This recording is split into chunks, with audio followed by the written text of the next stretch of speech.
Assalamualaikum warahmatullahi wabarakatuh. Baiklah, di sini saya Fenika Wardani, NIM 0804 1181920008 dari kelompok 4 akan memaparkan tentang studi kasus adaptasi tumbuhan terhadap cekaman suhu tinggi.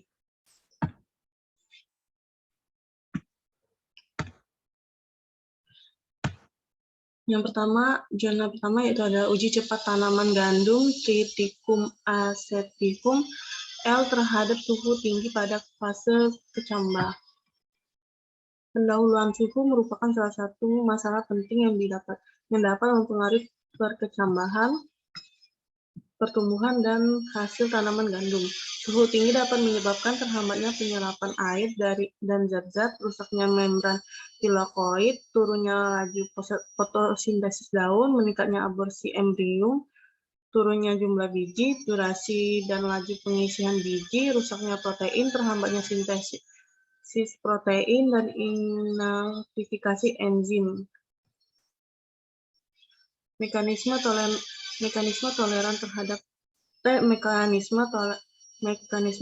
tanaman terhadap cekaman suhu tinggi dilakukan melalui perubahan pada proses biokimia dan fisiologi. Suhu tinggi memainkan pengaruh yang sangat kritis dalam perkecambahan karena hal tersebut mempengaruhi laju penyerapan air dan zat-zat lain yang dibutuhkan untuk perkecambahan. Pendekatan utama yang dapat digunakan untuk melihat kemampuan ketahanan tanaman terhadap cekaman suhu tinggi secara morfologi, yaitu dengan melihat pertumbuhan tunas dan kemampuan sistem perakaran dalam menyerap air.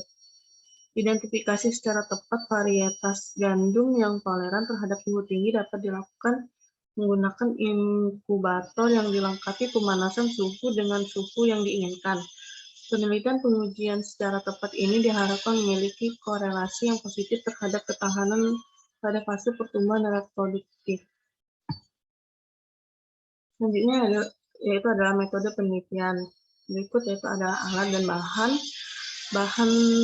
tanaman yang akan digunakan, yaitu ada tiga varietas tanaman gandum, yaitu varietas dewata, nias, dan selayar, kertas saring, aquades, petridis, inkubator suhu, dan alat tulis. Cara kerja itu adalah benih ditanam pada petridis yang dialaskan dengan kertas saring yang telah dibasahi oleh aquades. 2 yaitu inkubasi pada inkubator suhu selama 14 hari dengan penyinaran 12 jam. 3 yaitu pemberian air 2 hari sekali, yaitu 10 ml per petridis. Itu ada keempat adalah pengamatan yang dilakukan 14 HTS. Pengamatan perubahan yang diamati adalah persentase benih perkecambahan, panjang tunas, panjang akar, jumlah daun, jumlah akar, bobot basah tunas dan akar, serta bobot kering tunas dan akar. Berikut adalah hasil dari tabel 1, yaitu adalah pengaruh suhu dan varietas terhadap persentase daya kecambah, panjang akar, dan jumlah akar 3 varietas gandum. Kesimpulan tabel 1 yaitu adalah daya berkecambah, yaitu meningkatnya suhu menyerap terhambatnya proses perkecambahan karena pengaruh proses imbisi dan laju penyerapan air terhadap air. Selain itu juga menyebabkan terjadinya inaktifikasi enzim. Selanjutnya itu adalah panjang akar pada suhu yang tinggi akan menyebabkan terhambatnya pertumbuhan akar sehingga menjadi lebih pendek. Terakhir adalah jumlah akar. Suhu tinggi diduga mengganggu proses metabolisme sel, misalnya inaktifikasi enzim, denaturasi protein, dan sintesis RNA, sehingga dapat menghambat pertumbuhan sel dan jaringan pada tanaman. Tabel 2 adalah pengaruh suhu pada varietas terhadap jumlah daun dan panjang tunas 3 varietas gandum. Dapat dilihat dari tabel, cekaman suhu tinggi cenderung menurun tingkat tunas kecambah gandum pada semua varietas yang diujikan. Tinggi tanaman merupakan salah satu indikator pertumbuhan maupun parameter yang digunakan untuk mengukur pertumbuhan oleh pengaruh lingkungan. Tabel ketiga yaitu adalah pengaruh suhu varietas terhadap bobot basah, bobot kering tunas, dan akar 3 varietas gandum. dapat dilihat dari tabel, pengaruh suhu dan varietas secara tunggal maupun interaksi tidak berpengaruh nyata terhadap bobot kering, tunas, dan akar. Selanjutnya adalah gambar dari morfologi kecamba pada berbagai suhu inkubasi. Pertumbuhan paling tinggi terlihat pada petri dish di umur 2 minggu pada suhu 25 derajat Celcius. Kesimpulannya adalah yang pertama ada pengujian suhu tinggi pada fase kecamba dari 3 varietas gandum menunjukkan bahwa meningkatnya suhu hingga 35 derajat Celcius sangat berpengaruh dalam presentasi daya kecamba, panjang akar, jumlah daun, panjang tunas, bobot basah tunas dan akar, serta bobot kering tunas dan akar. Kedua yaitu ada varietas layar menunjukkan nilai yang lebih tinggi hampir pada semua pengamatan dibandingkan kedua varietas lain yang meningkatkan suhu yang diberikan. Hal ini diduga bahwa varietas layar saat fase kecamba menunjukkan respon ketahanan suhu yang lebih baik dibandingkan dengan varietas dewata dan nias. Jurnal kedua yaitu ada mekanisme tanaman padi Oryza sativa dalam menghadapi cekaman suhu tinggi pada stadia generatif.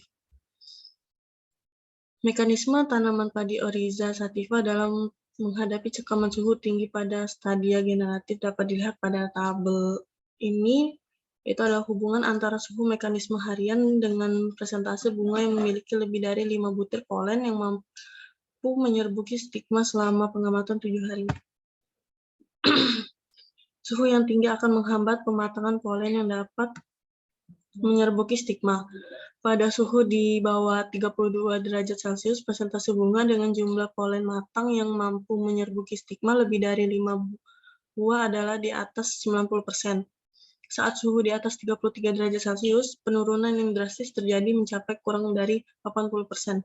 Hal ini sesuai dengan hasil percobaan Jagdish et al. 2007 yang menyatakan bahwa batas suhu malai padi yang menginduksi sterilitas bunga berada pada kisaran 33,7 derajat Celcius. Penyerbukan butir polen yang mencukupi pada stigma sangat menunjang bagi presentase pembentukan biji pada bulir malai tergantung pada masing-masing kultivar. Untuk dapat melakukan fertilisasi atau penyerbukan yang sempurna diperlukan lebih dari 5 butir polen pada perkecambahan atau penyerbukan stigma. Sehingga apabila hal ini tidak tercapai, besar kemungkinan bunga tersebut akan menjadi steril pada kondisi suhu tinggi dan lembab.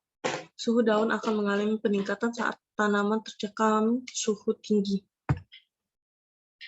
Selanjutnya, pada tabel yaitu ada pengaruh cekaman suhu pada karakteristik fisiologi bulir padi toleran suhu tinggi selama stadia perkembangan pematangan, yaitu tabel A itu ada berat kering, B itu kadar air, C itu NMR T1, dan D itu T2. Transport asimilat berhubung dengan pergerakan air pada bulir padi. Berdasarkan studi histologi perkembangan endosperma pada bulir padi menunjukkan adanya transport asimilat dan air ke dalam kariopsis selama stadia matang susu. Pada perlakuan suhu dingin, kandungan air menurun secara lambat selama fase pematangan. Hal ini menunjukkan adanya pemanjangan waktu pematangan dan tingginya kandungan air dalam biji. Pada saat matang kuning, terjadi penurunan kadar air yang menunjukkan nilai T2 menyebabkan perubahan pati dari fase cair menjadi padat seiring dengan akumulasi transport asimilat. Perubahan ini memacu pemadatan endosperma dan pembentukan biji transparan atau sempurna. Suhu rendah menyebabkan pemanjangan waktu pemanasan pada padi dengan menurunnya laju fotosintesis dan menundanya proses dehidrasi. Akumulasi bahan kering dan pati, perpanjangan waktu pengisian bulir, dan menunda kematangan dengan mempertahankan ketersediaan dan mobilitas air untuk waktu yang lebih lama sekitar 7 hari dibanding padi yang ditanam pada suhu tinggi. Selanjutnya yaitu ada pengaruh suhu tinggi pada morfologi bulir beras pada 14 hari setelah berbunga. Pada ilustrasi yang bagian kiri itu ada ilustrasi fertilisasi bulir beras, sedangkan yang kanan adalah sampel yang diwarnai dengan 0,1% Toluidin biru. Selanjutnya adalah tabel pengaruh suhu pada kualitas bulir padi selama proses pematangan. Selanjutnya itu adalah stadia tanaman dan waktu pembukaan bunga padi merupakan saat yang paling sensitif terhadap suhu tinggi, sehingga varietas padi yang memiliki waktu bunga terbuka atau WTB lebih awal dari waktu normal merupakan salah satu cara menghindari terhadapnya cekaman suhu tinggi pada siang hari. Jagdis et al. 2007. Semakin tinggi suhu udara, semakin cepat WTB pada varietas tersebut. Hal ini mengidentifikasikan bahwa padi mempunyai kemampuan untuk membuka bunga lebih awal pada kondisi suhu yang lebih rendah pada pagi hari dengan mengidentifikasi dan merespon suhu pada malam yang tinggi. Sekian presentasi dari saya akhiri. Wassalamualaikum warahmatullahi wabarakatuh.